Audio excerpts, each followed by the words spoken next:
Coming up next on the CBS 58 News at noon, we are covering breaking news on the North Shore. Police on scene at the Jewish Community Center. We are working to get the very latest. It's coming soon. Rebecca? And it's a breezy but warmer day and still a few flurries around. We'll break down that forecast next at noon. Good afternoon, everyone. Breaking news in Whitefish Bay. The Jewish Community Center shut down today. Police on the scene. We are awaiting now the latest information. Let's hear what they have to say. All the bomb threats received today from other Jewish community centers. That's all I can say on that. Has this Jewish community So obviously a story of national importance hitting very close to home. The Whitefish Bay Jewish Community Center among several being evacuated at this hour because of threats that have been received by phone. As we learn more information about this, we of course will bring it to you. The important information here is that that evacuation was conducted successfully. All the children at that Jewish Community Center in Whitefish Bay in particular are safe at this hour. As we learn more information, of course, we'll bring it to you here. But first, that other big story making headlines all across the world. Blink and you might just miss the latest development in the Trump administration. And Wisconsin's own Paul Ryan has become the explainer-in-chief of sorts as a combative national media presses for the reasons behind a flurry of firings and hirings amidst the new immigration executive order. We begin our coverage this noon with Weijia Jiang from the White House. Weijia Jiang, CBS News, the White House. The State Department's Dissent Channel was created in 1971 as a formal way for personnel to express objections to the White House and decisions made there, as well as the Department of Regulations, which then forbid retaliation against those who sign on to dissent. Now to House Speaker Paul Ryan, the Janesville Republican, saying when it comes to this immigration order, there was flat-out confusion. I think it's regrettable that there was some confusion on the rollout of this. No one wanted to see people with green cards or special immigrant visas like translators get caught up in all of this. And so I think there was, regrettably, the rollout was confusing, but on a go-forward basis, I'm confident that Secretary Kelly is going to make sure that this is done correctly, that they get a good review. Congressman Ryan says he was briefed on the order as it was rolled out, and he has spoken at length with the head of Homeland Security. He made assurances that the ultimate policy will be one that will address the concerns of bias that churned up protests. He reiterated that the president was well within his power to issue the order, and when asked what Congress should do, he said stay focused on border security. And we have security concerns given this age of terrorism, given the fact that we have drugs coming across our border, we have an opioid problem. There are lots of reasons why our focus first and foremost is on border security. Thank you. Congressman Ryan says he supports the refugee resettlement program and that while we are a generous nation, we have to maintain national security at the same time. And we are counting down the hours until the president announces live on television tonight his choice for Supreme Court nominee at 7 o'clock our time. Sources telling our colleagues at CBS News that he is deciding between two federal appeals court judges, Neil Gorsuch and Thomas Hardiman, both who have gained bipartisan support in the past. President Trump will continue to enforce workplace protections for the LGBTQ community.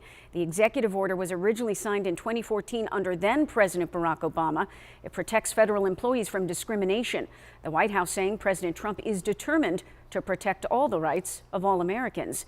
And in just 2 days, President Trump will visit the Milwaukee area. He's expected to highlight manufacturing at Harley-Davidson sometime Thursday. Details of locations and just how many members of the public might be able to attend have not yet been released. But keep it here to CBS 58, both on the air and online. As we learn more, we'll of course share it with you. Today is the last day to enroll in a health care plan through the Affordable Care Act. The Trump administration canceled all planned advertising leading up to today's deadline as plans are underway to find a replacement plan. So where does that leave folks who need medical care? CBS 58 morning anchor Mike Kirchhoff is here with what you need to know. Mike? Well, you must. CBS 58 News. All right, thanks, Mike. It is coming up on 12:09 this afternoon. Meteorologist Rebecca Schuld is getting us ready for whatever's ahead. Hello, Rebecca. You then, Rebecca. Well, happy 100th anniversary to the state capital, Madison. And you'll have to forgive Wisconsin lawmakers if they consider it the most beautiful capital in the country. They're hoping others will take note with special ceremonies today. And CBS 58's Kyle Laberman is live in Madison with more. Hello, Kyle. CBS 58 News. Kyle, thank you. Still to come on the CBS 58 News at noon. Wait until you hear just how many travelers are using Mitchell International. And guess who's landing at 60 Minutes? Oprah Winfrey. We've got the details when we come back. More travelers chose to fly out of Mitchell International Airport in 2016, traffic increasing by more than 3% since 2015. So what does it really mean? Last year, more than 6.7 million people flew out of Mitchell, up 208,000 from 2015. County Executive Chris Abley credits new nonstop routes and good marketing. This year, more routes are expected from Alaska, Delta, and Volaris Airlines. Well, time to check in on the forecast with meteorologist Rebecca Scholder. Rebecca, well, CBS's legendary show 60 Minutes is making way for another esteemed name. Oprah Winfrey will join the #1 Sunday night broadcast as a special contributor this fall. The executive producer, Jeff Fager, calls Winfrey a remarkable and talented woman who is a perfect fit for the show. Winfrey, in case you don't know, hosted the Oprah Winfrey Show for 25 years, created O Magazine, and founded the O Network in 2011.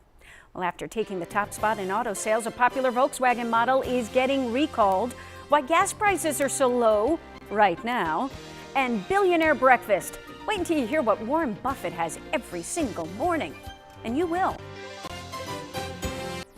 In today's Money Watch report, Volkswagen's Audi brand is recalling more than 576,000 cars in the U.S. for 2 different defects.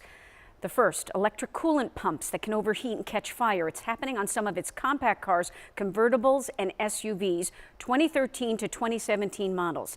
The second recall is for water seeping into the airbag inflator, which could spew metal into vehicles. Watch for this in the Q5 SUVs made between 2011 and 2017.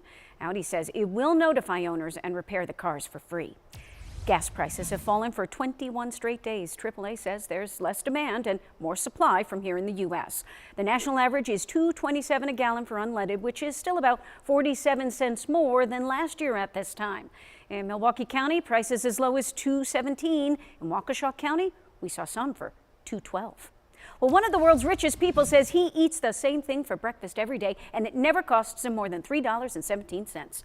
Investor Warren Buffett said in a new HBO documentary called Becoming Warren Buffett that on his way to work, he stops at his favorite McDonald's and has a bacon, egg, and cheese McMuffin he pays with exact change.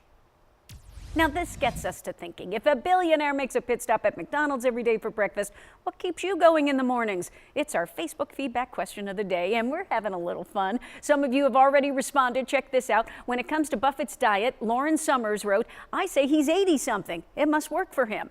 Viewer Kirk Kensington keeps it simple for breakfast. He drinks coffee and bourbon. Okay. Now it's your turn. Head to our CBS 58 Facebook page and let us know what's for breakfast. Coming up, a final look at your ready weather forecast, a little dusting of snow overnight. Are we all done? Rebecca will let you know right after this. Time for News on the Go, a recap of all your top stories happening at noon, and we return to that breaking news from earlier. The Jewish Community Center evacuated because of threats. CBS 58's Jacob Kittelstadt has the latest from Whitefish Bay. We've got plenty of programming ahead. At 2, it's Jeopardy, followed by Millionaire at 2:30. Then, of course, it's Dr. Phil. And please be sure to join us for the CBS 58 News at 4. It's time to start planning ahead for what you're wearing on Wednesday. Go Red Day. It's not just a fashion statement. We're going to have a heart-to-heart about staying healthy and stopping heart disease in women. Hey, if we all knew it and how to make our hearts better, we'd have much lower rates of heart disease among women. So please take some time out for yourself and join the conversation. That's today on the CBS 58 News at 4. And hey, you, the viewer, are always talking to us about how you can get a deal. We've got a deal for you coming in from Baskin-Robbins for $1.31 to celebrate the company's 31st birthday. You can get a big scoop of ice cream in your set. My pick would be French vanilla. Always go with the classics. Love French vanilla, chocolate, cookie dough, hot fudge, cashews. I know where we're going for lunch now. This is not a commercial endorsement, just to be sure. Hey, thanks so much for spending part of your noon with us. Mike Strela will be back later in this week, so thanks for hanging in there with me, and please be sure to join us today for the CBS 58 News at 4 and 5. Until then, have a great Tuesday, everyone.